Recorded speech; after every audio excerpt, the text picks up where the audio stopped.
Finally, it is just 2 centuries since the carcass of a huge whale washed up on the Yorkshire coast. Its skeleton became a tourist attraction at a nearby stately home and even got a mention in that great whaling novel, Moby Dick. Years of neglect followed, bits were nicked, but now, to mark its bicentenary, there's an appeal to clean up the skeleton and put it back on display. It has all the hallmarks of a historic mansion: an extravagant driveway, scores of chandeliers and countless elaborate paintings. But Burton Constable in East Yorkshire also has a few surprises. So this is it, it's absolutely huge. Yes, it is. It's 49.5 foot long currently. The sperm whale skeleton that's story's been intertwined with this estate for almost 2 centuries. It was even mentioned in the celebrated American novel Moby Dick. The family at the time had rights to anything that washed up on the shore.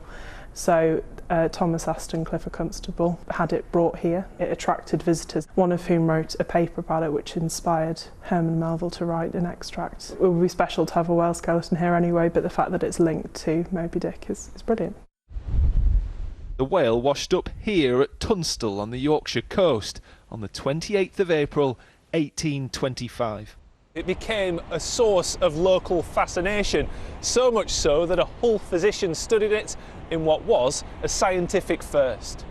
Its remains were then moved to Burton Constable in 1836 and then displayed in the grounds, exposed to the elements for the next 160 years. The bones were briefly displayed in this hall, but have spent most of the last 3 decades in a disused barn, slipping down the list of priorities. If you've got a choice between paying the electric bill or conserving a whale, you know, you're going to err towards the electricity bill. To have that as holding us back and not pushing forward means that we'd lose the whale. Now in its bicentenary year, it's hoped it can be saved through an £80,000 fundraising drive. The ultimate aim to display it in a similar style to the blue whale suspended in London's Natural History Museum. It's the brother of my 4 times great-grandmother. And it's a project backed by the descendants of those who brought it here.